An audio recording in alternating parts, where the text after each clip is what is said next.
Et de retour dans notre série sur les Actes des Apôtres, on est rendu dans le chapitre 14. Et vous vous souvenez, lorsque Paul et Barnabas quittent la ville d'Antioche, l'Antioche qui est en Asie mineure, donc pas l'Antioche qui les a envoyés, l'autre Antioche, sont allés faire du ministère dans Antioche en Asie mineure, dans la Turquie actuelle, n'est-ce pas? Et puis, lorsqu'ils ont quitté, il y a eu une division dans la ville, surtout parmi les Juifs qui étaient à Antioche, qui ont rejeté le message. Et c'est là que Paul a dit, vous vous jugez indigne vous-même de la vie éternelle. On a regardé, Catherine nous a apporté un message, comment ces gens-là, ils se jugeaient eux-mêmes indignes de la vie éternelle.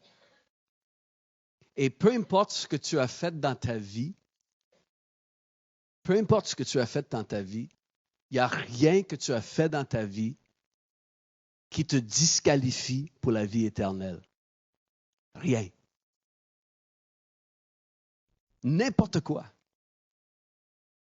Il n'y a rien qui te disqualifie d'aller au ciel. La seule chose qui va te disqualifier, c'est ton refus de croire en Jésus. Paul leur dit, vous vous jugez indigne de la vie éternelle parce que vous refusez de croire.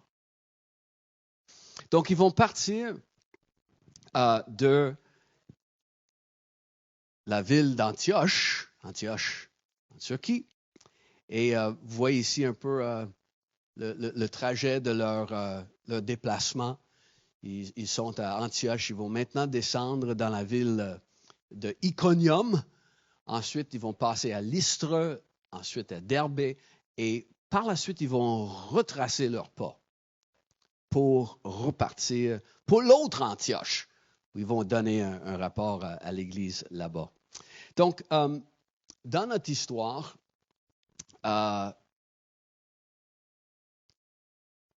nos amis sont souvent sur la route.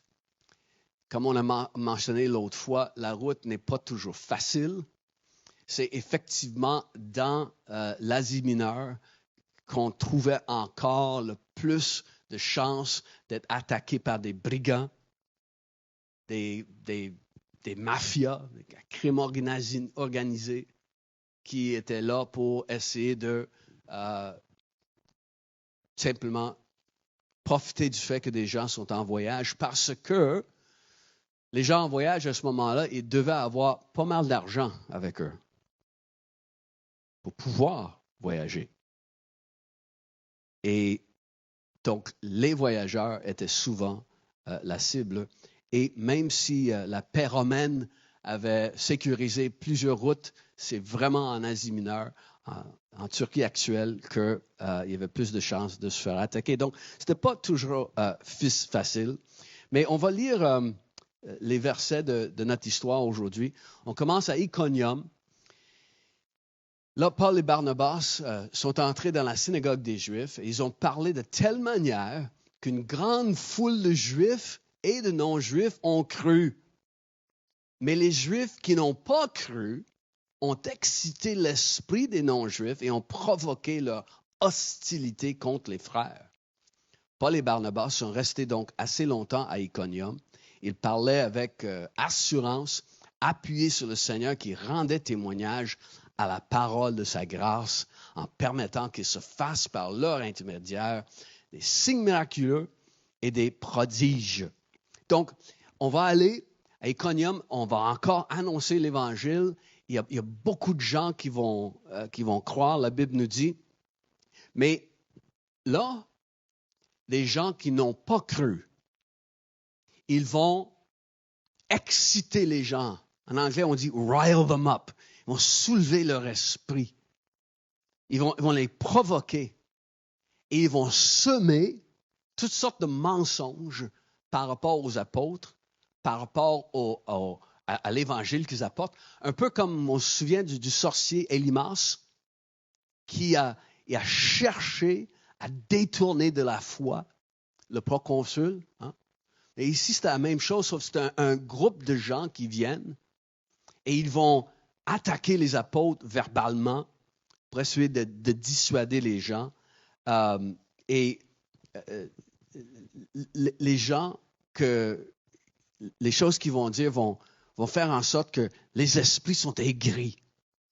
Les gens sont pas contents du fait que Paul et Barnabas et leurs amis sont là. Vraiment pas contents. Leur esprit est aigri, la Bible dit. Le fait d'attaquer les messagers de l'Évangile, c'est ce qu'on voit beaucoup dans les actes, n'est-ce pas? Et vous savez, il n'y a pas grand-chose qui a changé depuis. Les gens vont tout le temps trouver des raisons pour discréditer l'annonce de l'Évangile. Il y a certains télévangélistes aux États-Unis qui, des fois, de par peut-être leur attitude, peut-être de par leur insistance sur les richesses matérielles, ils peuvent attirer certaines critiques, peuvent être justifiées à certains points. Mais même quelqu'un comme Billy Graham, dans le temps, parle d'un homme intègre et qui a toujours travaillé fort pour que son organisme soit bien représenté dans le monde politique, dans le monde économique, dans le monde social. Il se faisait tout le temps critiquer.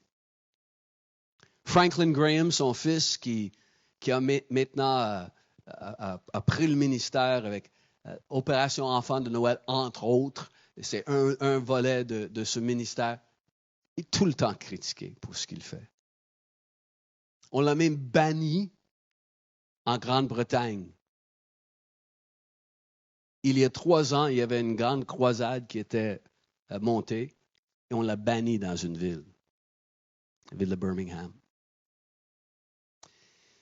Il n'y a rien de nouveau dans tout ça.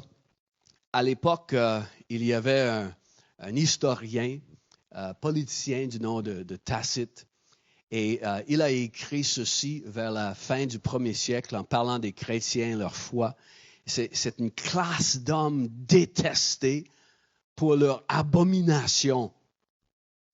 La foi en Christ était une exécrable superstition qui se débordait à Rome. Et il disait que cette secte était parmi les infamies et les horreurs qui affluaient à Rome. Donc c'est ça qui est véhiculé par un homme influent. Et est-ce qu'il connaît des chrétiens? Non. Il entend des choses. Il va répéter des choses. Il ne sait pas c'est quoi la vérité. Mais voilà, il va parler de combien ils étaient des gens détestés. Et on va aigrir l'esprit des gens face à l'Évangile. C'est quand ton estomac est empoisonné. On a eu une réunion ici jeudi passé, il y a 3 jours, avec des pasteurs et des leaders qui sont du Québec. Et il y avait aussi un pasteur, un couple pastoral de la région d'Ottawa. Elle était ici. Elle ne voulait pas manger, même si on avait vraiment de la bonne bouffe qui venait de la trattoria. Et parce qu'elle avait eu un empoisonnement alimentaire la veille. Et là elle voulait rien, elle voulait pas, ça filait pas. Hein? Quand on a un empoisonnement, ça va pas bien. Hein? Notre corps réagit au poison quelconque. Hein? Quelques bactéries, quelques toxines, notre corps réagit et ça file pas. Mais c'est ce que la Bible est en train de nous dire ici, que ces gens-là, ils ont empoisonné l'esprit des gens. Le mensonge est comme un poison. Ils ont empoisonné les gens dans la ville. Et là, dans tes pensées, là, ça ne file pas. Dans ton esprit, ça ne file pas. Et la population dans la ville d'Iconium, la Bible dit, était divisée. Divisée. Et qui était derrière tout ça? Des Juifs qui n'ont pas cru. Des Juifs qui n'ont pas cru. Là, je vais encore juste insérer cette pensée qui est importante. Quand on parle d'un peuple comme quand on voit une phrase dans la Bible comme les Juifs, c'est pas de parler contre les Juifs ou de parler contre Israël. Non, c'est des Juifs qui n'ont pas cru. Ça ne parle pas contre la race. Ça ne parle pas contre le peuple. C'est important de comprendre ça. Donc, des Juifs qui n'ont pas cru. La Bible dit que c'est des Juifs qui étaient têtus, qui ne voulaient pas. Et donc, eux voient une menace dans la ville de l'annonce de l'Évangile. Et donc, ils vont empoisonner leurs voisins, empoisonner les gens dans la ville. C'est une ville qui était assez importante. Aujourd'hui, la ville est Konya. Et la ville de Konya est quand même au-dessus de 2 millions aujourd'hui, cette même ville, Iconium. Donc, mais c'était une grande ville à l'époque également. Et dans la ville, il y avait beaucoup de difficultés. Donc, tout de suite après, on voit ici le récit continue. La population de la ville se divisa. Les uns étaient du côté des Juifs, les autres du côté des apôtres.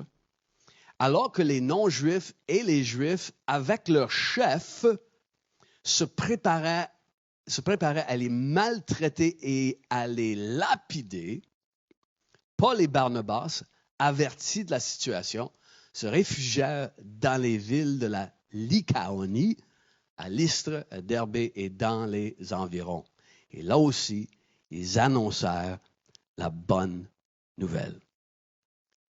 Et malgré le fait qu'ils vont apprendre qu'il y a un complot contre leur vie, ils vont aller à la prochaine ville et annoncer la bonne nouvelle. Ne sachant pas qu'est-ce qui s'en vient là. Hein?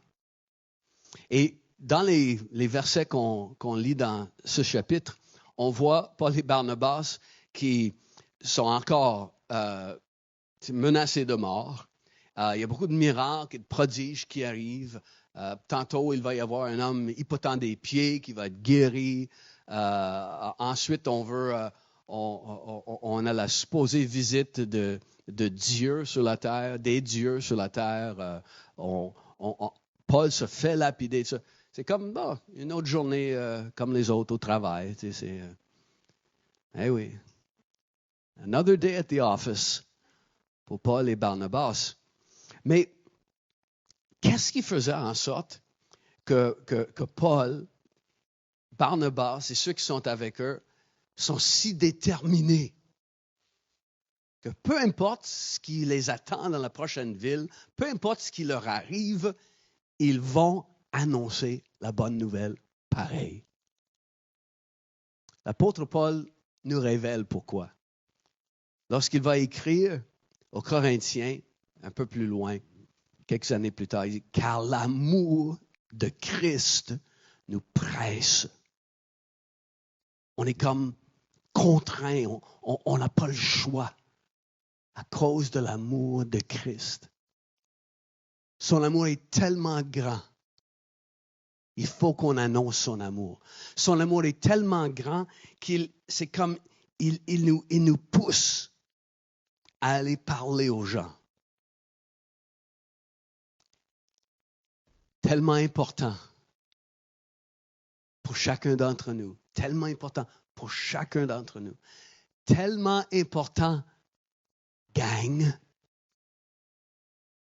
qu'on vive l'amour de Jésus pour soi-même à un point tel que cet amour nous presse.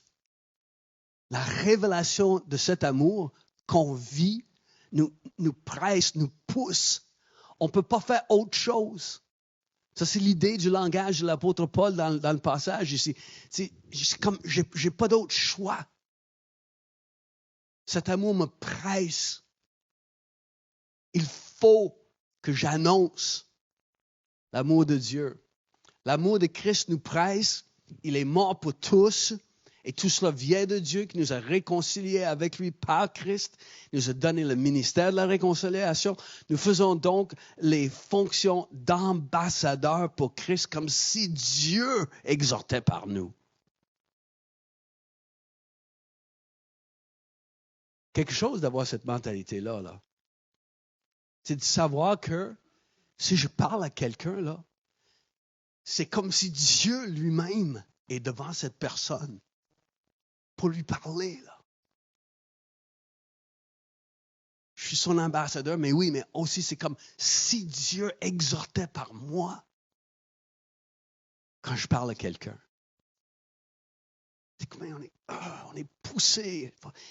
Il faut qu'on le fasse. On a avec nous Tony Bourgoin. Tony, si tu veux venir.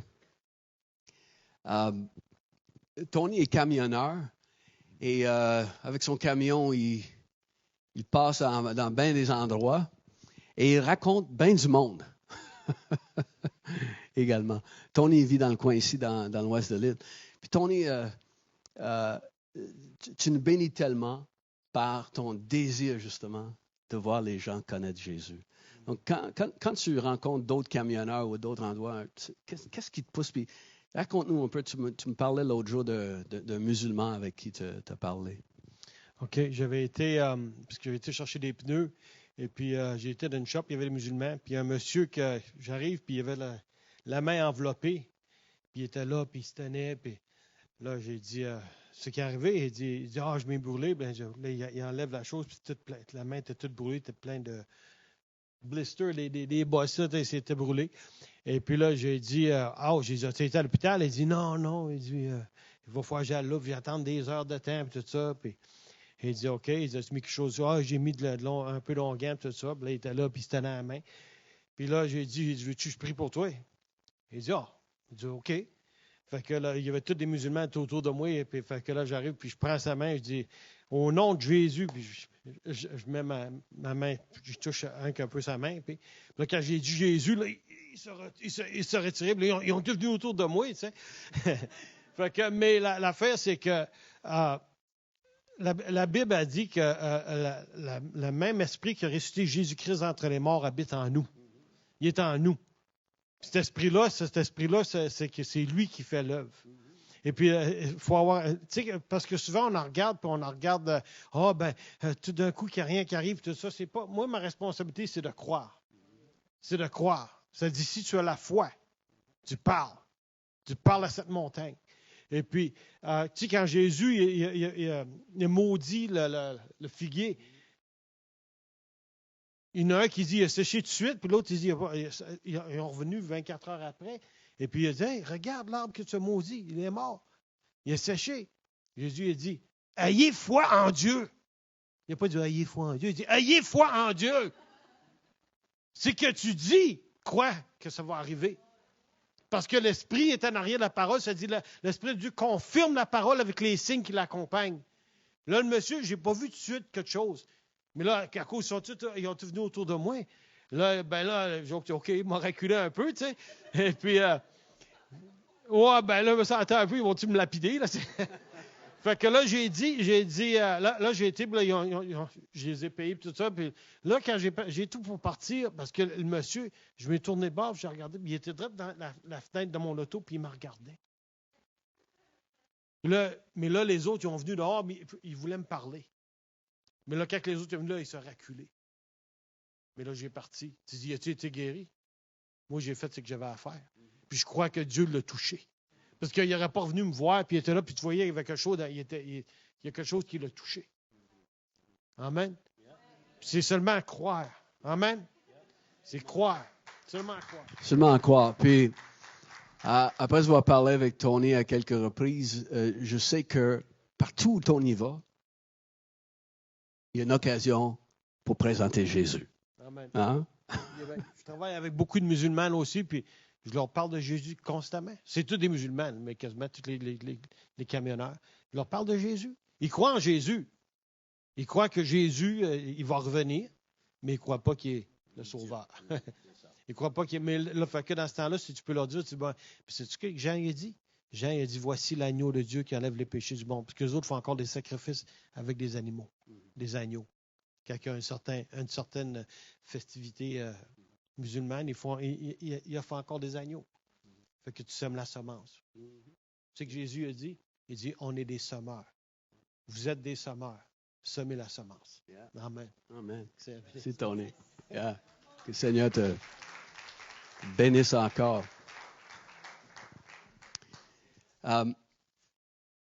Donc, la Bible dit que dans notre texte, que Paul et Barnabas, qu'ils parlaient avec assurance. Avec assurance.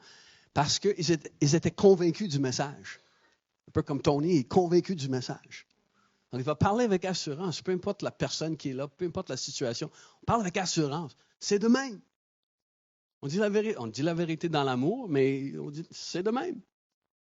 On est assuré. Et comme tu dis, les résultats ne nous appartiennent pas. Tout ce qu'on a à faire, c'est de suivre ce que Jésus nous a dit de faire. Donc, la Bible dit que la population s'est divisée. Et là, ils ont eu vent d'un complot contre eux et ont décidé de partir. Et il a dit que partout où ils allaient, ils annoncèrent quoi? La bonne nouvelle. Partout. Partout. Ils ont évangélisé. Okay? Donc, ce mot-là, souvent, nous fait peur. On va évangéliser. Mais comme je vous ai déjà expliqué, le mot évangile est un mot qui est devenu un mot religieux. Parce que le mot évangile en grec veut dire tout simplement bonne nouvelle. C'est pas plus compliqué que ça. Donc, est-ce qu'ils ont annoncé l'évangile? Oui. Mais en français, ils ont annoncé la bonne nouvelle. Donc, est-ce qu'ils ont évangélisé? Oui. Dans le fond, ils ont bonne nouvellisé. C'est juste ça qu'ils ont fait. Ils ont bonne nouvellisé. Ils ont apporté la bonne nouvelle. Bonne nouvelle. Puis c'est une nouvelle que les gens à l'époque n'avaient pas vraiment eu d'autres nouvelles comme ça, là. C'est une bonne nouvelle, là. On peut vivre pour l'éternité, là. Dieu est venu pour nous sauver de nos péchés. Lui est venu vers nous, comme la chanson qu'on a chantée. Un Dieu qui pleure, un Dieu qui verse son sang, un Dieu qui tend la main vers moi. Et c'est complètement le contraire de ce qu'ils avaient eu dans le panthéon de leur Dieu. D'avoir un sauveur qui vient prendre ta place sur la croix.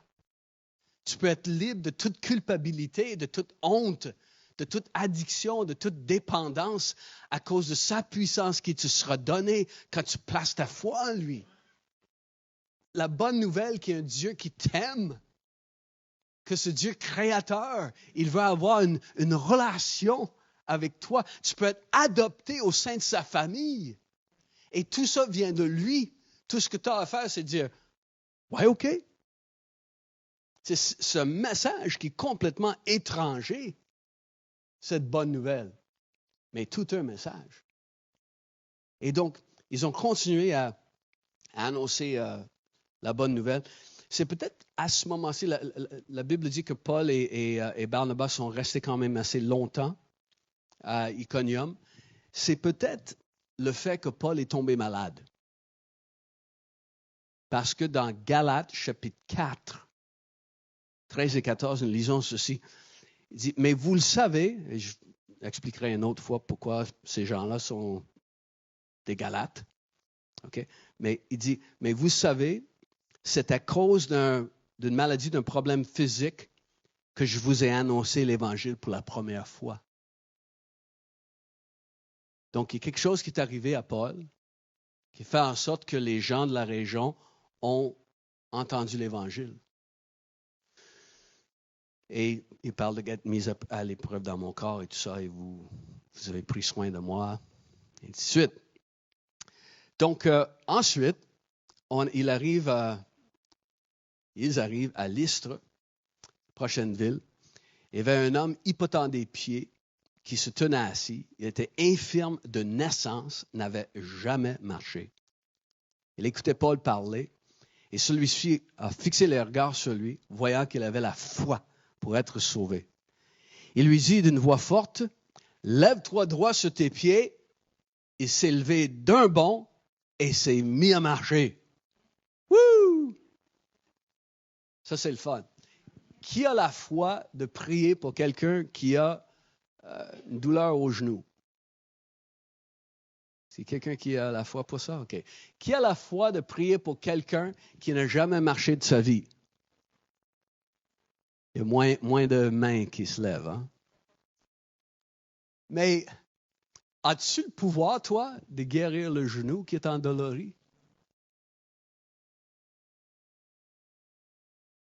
Tu es aussi impuissant sans Dieu face à un mal de tête que face à quelqu'un qui n'a jamais marché de sa vie.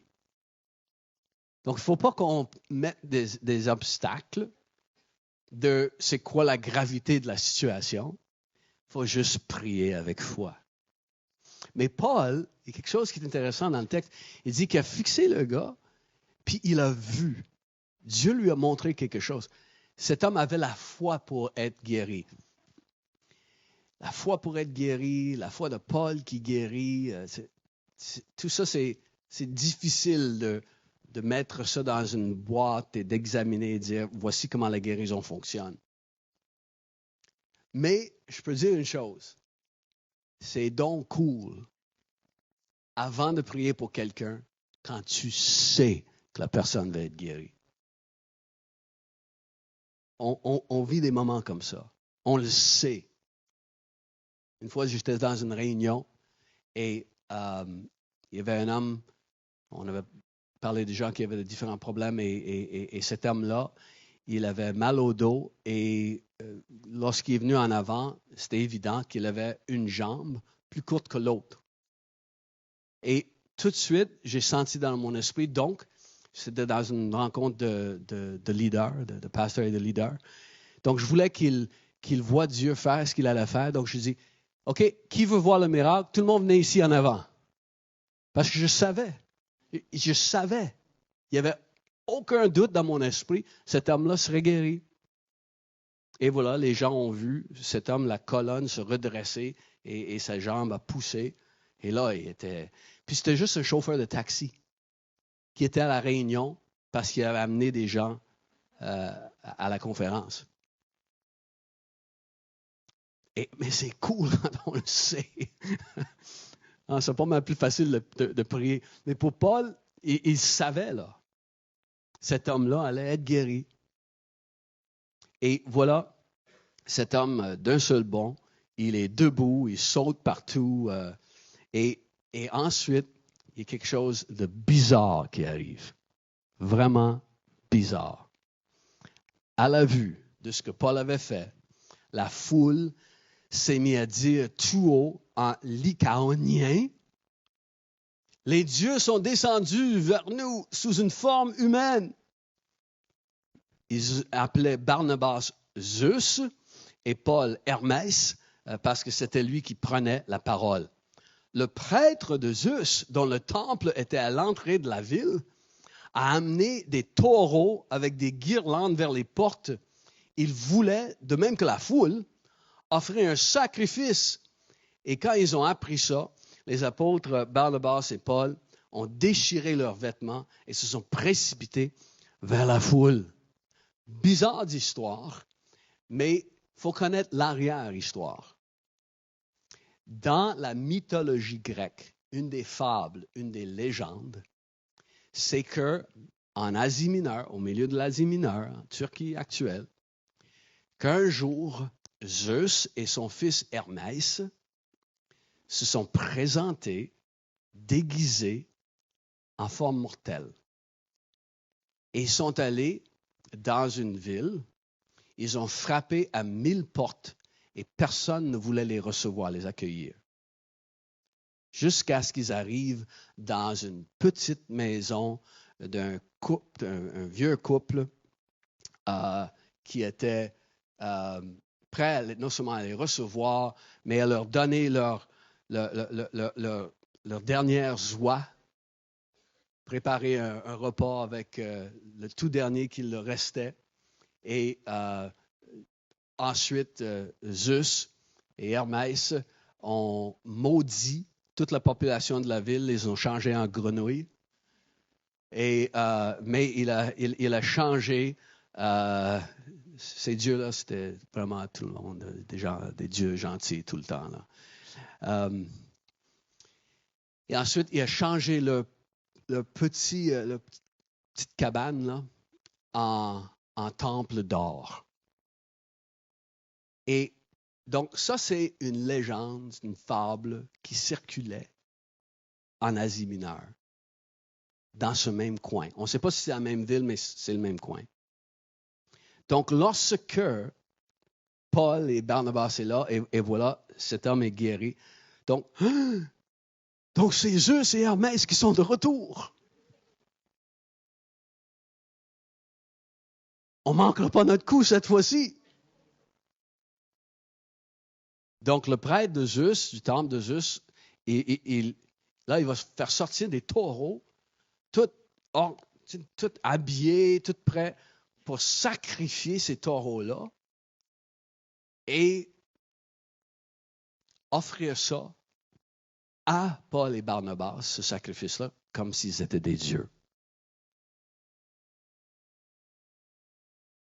Et il y a plusieurs tableaux du temps des artistes de la Renaissance. Ça, c'est Rembrandt, qui veut montrer cette scène-là. Et Paul et Barnabas, ils déchirent leurs vêtements, ils essaient de dire aux gens, non, on est juste des gens comme vous, on est des hommes, mais on est venu annoncer autre chose ici. Et à peine, la Bible dit, à peine, ils ont été capables de les empêcher d'offrir ce sacrifice.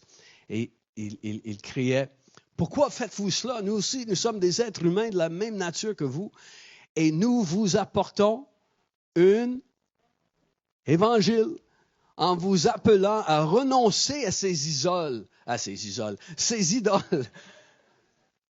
vaines, sans consistance, pour vous tourner vers le Dieu vivant qui a fait le ciel, la terre, la mer et tout ce qui s'y trouve.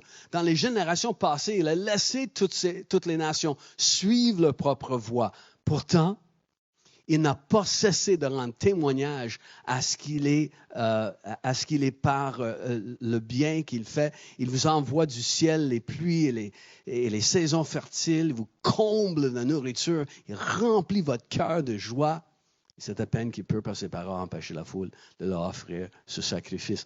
Ce que j'aime dans l'approche de Paul ici, c'est alors qu'il parle de ce seul Dieu merveilleux qui lui doit être adoré, il présente ce Dieu-là comme le Dieu de la bonté. Le Dieu de la bonté. Et il est celui qui vous bénit tout le temps. Tout ce qu'il fait, c'est pour votre bien. Non seulement il donne le nécessaire, mais il comble votre vie avec plus que le strict nécessaire. Il veut que vous connaissiez la joie. Et il les encourage à se détourner des choses qui sont vaines, adorer des idoles, et de se tourner vers celui qui nous aime vraiment, qui a démontré ça depuis des siècles. Et Paul dit que pendant longtemps, il a laissé les nations aller dans leurs affaires. Il dit, non, mais plus maintenant. Plus maintenant. Plus maintenant.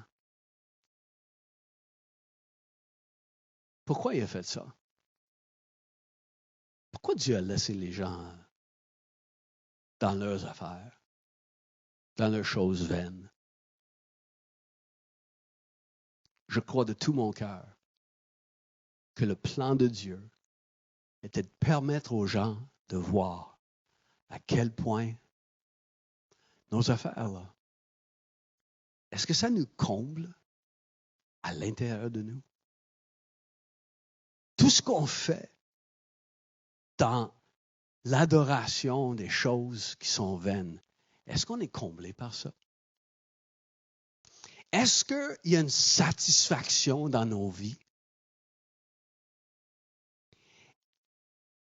Et partout où Paul, Barnabas et les autres vont aller, ils vont annoncer la vérité et il y a des gens qui disent « Ouais, c'est ça que j'attendais toute ma vie. » Il y a quelque chose qui va sonner vrai dans le cœur. « Ouais, c'est ça. » Et je crois de tout mon cœur aussi qu'au Québec, Dieu permet aux gens de vivre dans une insatisfaction avec tout ce qui est là, que ce soit religion, que ce soit plaisir, que ce soit divertissement, afin que lorsque l'Évangile leur est présenté, ils vont dire, ouais, c'est ça. C'est ça que ça me prend. C'est ça mon besoin. Et donc, on ne doit pas avoir peur de continuer parce qu'on ne sait pas qui dans la ville et de quel côté. On a parlé de la ville qui était divisée. On ne sait pas qui va avoir le cœur prêt à recevoir. Dieu a permis, mais Dieu dit au Québec, non, c'est plus ça, là. C'est Jésus maintenant. C'est la seule chose. Dieu dit au Moyen-Orient, la seule chose qui va marcher, c'est Jésus. Le Messie. Si le Messie peut régner, si son royaume vient, il y aura de la paix au Moyen-Orient.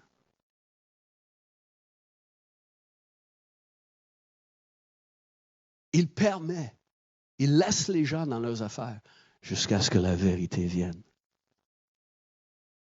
Donc, tout de suite après, on va terminer maintenant avec ce dernier petit épisode de Antioche et de Iconium, des Juifs qui n'ont pas cru, qui sont contre le message, sont arrivés à Lystre et ont gagné la foule. Et là, après avoir lapidé Paul, ils l'ont traîné hors de la ville, pensant qu'il était mort. Être lapidé, ça ne doit pas être trop le fun. Recevoir une roche, là, en plein front, puis à la gorge, puis, partout sur le corps. Hey! Lapidé comme ça. Donc, les lyncheurs vont venir. Ils vont lyncher Paul. Ils vont le lapider. Ils pensent qu'il est mort, ils traînent à l'extérieur de la ville. Là, les disciples vont se mettre autour du corps. Et la Bible dit que Paul se relève. Là, ce n'est pas expressément dit que Paul, il est mort et il est ressuscité. Il se peut. Mais peu importe. Il ne va pas bien, là. Il saigne de partout. Les gens pensent qu'il est mort. Puis ils traînent à l'extérieur de la ville pour qu'il pourrisse. Et Paul se relève. Et qu'est-ce qu'il fait? Il fait l'opposé de ce que j'aurais fait.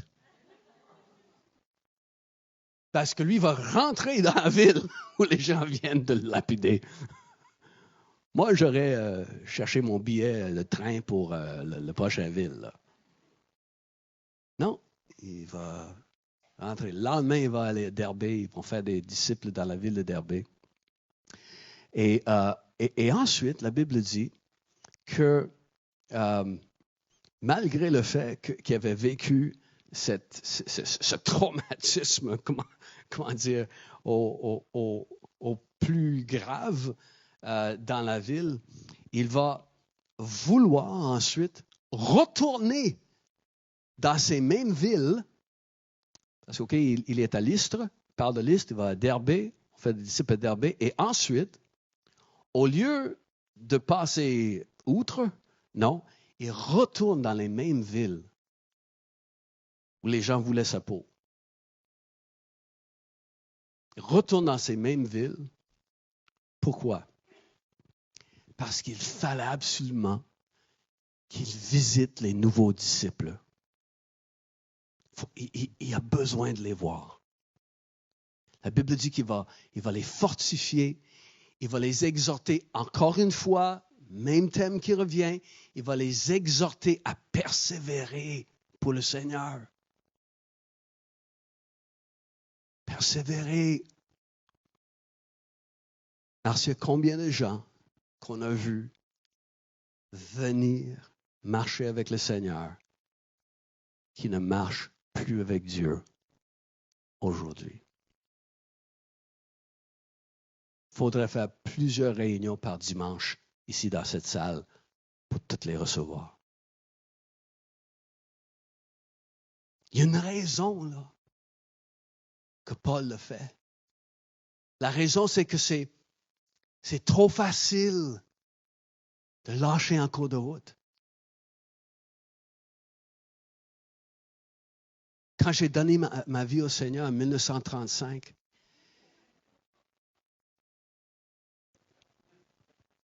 un ami que j'avais, on louait une maison ensemble. OK? On louait une maison. On était 21 et 22 ans, les trois. Donc, vous pouvez imaginer comment c'était dans la maison. Avec 3 gars de 21 et 22 ans qui aimaient la boisson, qui aimaient la drogue et qui aimaient le party. Et quand j'ai donné ma vie au Seigneur, j'ai commencé à aller à l'église. 2 semaines plus tard, mon ami qui habitait, colocataire, m'a dit « Est-ce que je peux venir à l'église avec toi? » Oui, bien sûr. Il vient, donne sa vie au Seigneur. Et on a eu la joie de cheminer pendant 2 ans ensemble dans le Seigneur. Fait toutes sortes de belles affaires avec le Seigneur ensemble. Ensuite, moi, je suis allé au collège biblique. Lui a déménagé à Vancouver. Et aujourd'hui, je ne peux plus compter cet ami-là parmi les frères dans le Seigneur. Parce qu'en cours de route, quelques années plus tard, il a été attiré par des choses qui font en sorte qu'il ne marche plus avec Dieu. Il y a une raison pour laquelle l'apôtre Paul voulait passer. Une raison pour laquelle son message, c'est « Reste ferme ». Toutes sortes de pressions, et pas juste les pressions du monde, il y a toutes sortes de déceptions qui arrivent dans nos vies où on commence à regarder Dieu et dire « Ouais, c'est où ta bonté? » Et ça nous éloigne. Paul dit « Non, il faut persévérer dans la foi. » Je ne voudrais pas avoir ton visage en tête d'ici 10 ans en disant « Ah, il ne marche plus avec le Seigneur. » Je veux avoir ton visage comme frère et sœur qui persévèrent parce qu'on va être dans le royaume de Dieu pour l'éternité. Persévérer. Et ensuite, ils retournent dans leur première église, la première église à Antioche, d'où ils étaient partis. Et là, ils rassemblent tout le monde. C'est une grande célébration, une grande fête. Et ils vont raconter ce que Dieu a fait. La Bible dit, ils ont raconté comment Dieu a ouvert la porte à la foi pour les nations.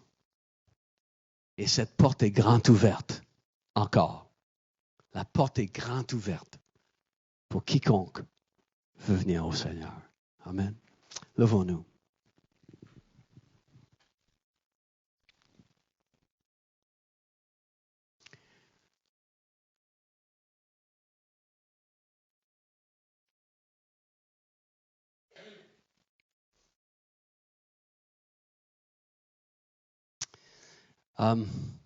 Je sais que notre désir, chacun, je pourrais faire une interview avec chacun d'entre vous, là.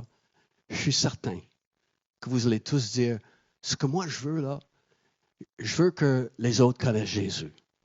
Je sais que c'est ce qui est dans votre cœur. Mais ce qui nous manque souvent, là, c'est l'assurance que notre message est vrai. Et la confiance de pouvoir le dire. Assurance, confiance. Paul et Barnabas ont eu l'assurance et la confiance d'annoncer. Donc, je veux prier pour ça aujourd'hui. Est-ce que tu penses que tu as besoin d'un peu plus d'assurance ou de confiance? Je peux vous dire que moi, j'en ai besoin de plus.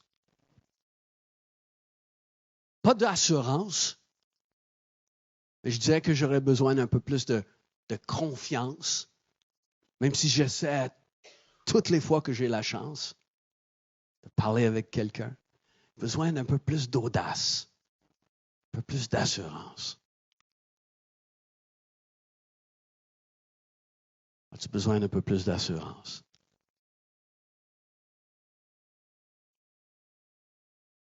Un peu plus d'assurance.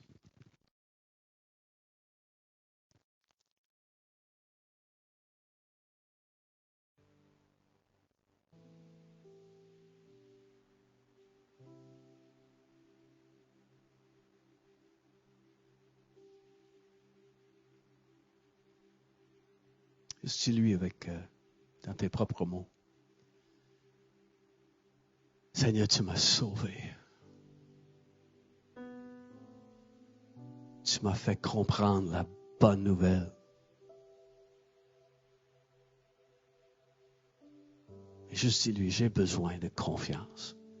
J'ai besoin d'audace. J'ai besoin de confiance. J'ai besoin d'audace.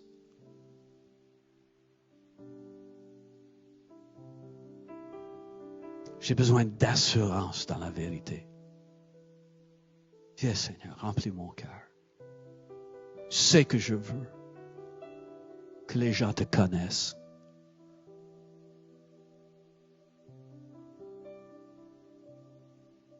Tu veux que les gens te connaissent. Je veux que les gens te connaissent.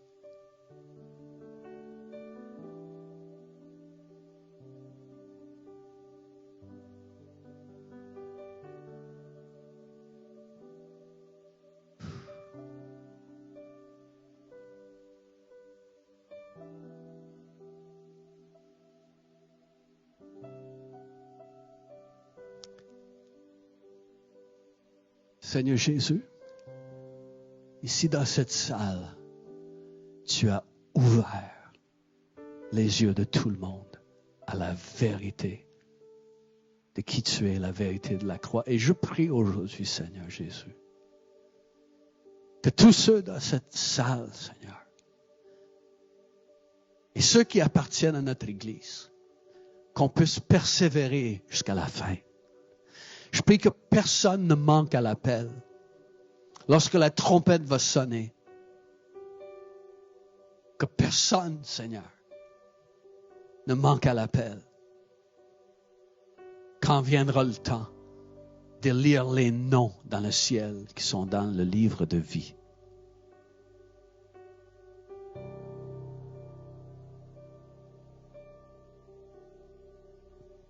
Seigneur, je prie contre tout esprit de découragement maintenant. L'esprit de découragement qui vient par la déception. Seigneur, viens. Viens chasser. Chasser maintenant. Au nom de Jésus, que tout esprit de découragement quitte. Au nom de Jésus.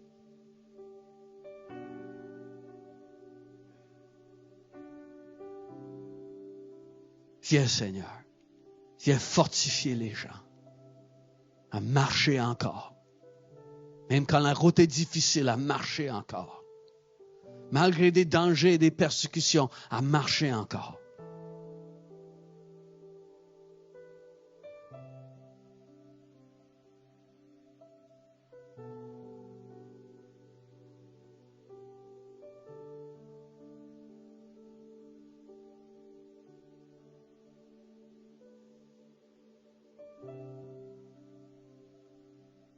Viens, Seigneur.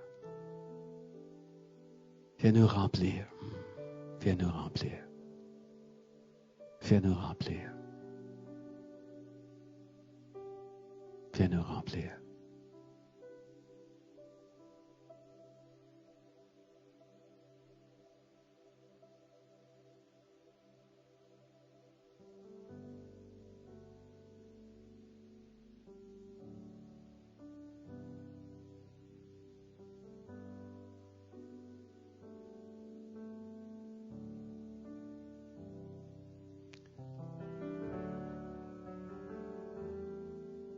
Viens nous remplir, viens nous remplir.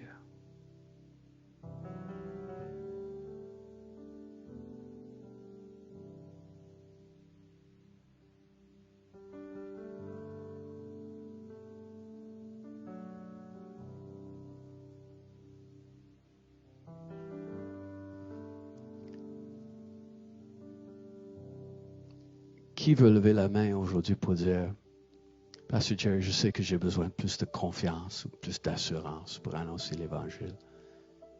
OK, des gens qui sont sur l'équipe de prière, juste va mettre ta main sur des gens qui ont la main levée là. Juste prie 30 secondes. Juste 30 secondes. Juste prie avec quelqu'un, prie avec ton voisin, avec ta voisine. Juste 30 secondes avec des gens qui ont la main levée. Viens Seigneur. Viens Seigneur. Yeah. Seigneur, merci pour cet homme pour qui Tony a prié, qui avait la main brûlée. Révèle-toi encore que cette guérison s'installe totalement, que sa main soit complètement guérie et que cet homme voit qui tu es, Jésus, à travers tout ça. On prie pour plus de miracles.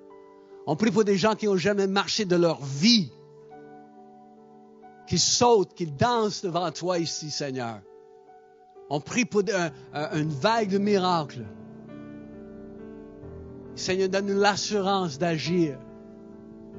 Comme si tu exhortais à travers nous. Dieu t'aime. Sois réconcilié avec Dieu.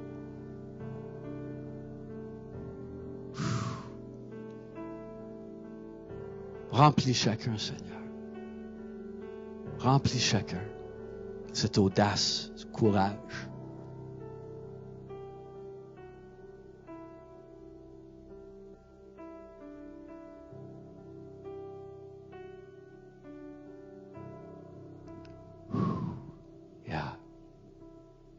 Plus encore, Seigneur.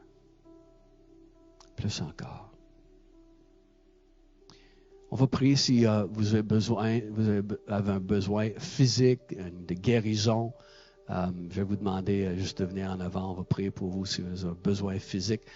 Mais juste avant ça et que je vous laisse partir, on est content que Michel et Hélène sont de retour, sont avec nous après le périple en Israël.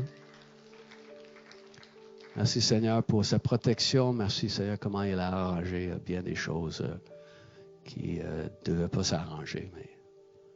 Donc, amen. On a aussi des gens avec nous qui sont ici en visite, des jeunes femmes qui s'en vont avec la bonne nouvelle à différents endroits. On a Paloma du Mexique et on a Carla du Venezuela qui sont avec nous en visite aujourd'hui.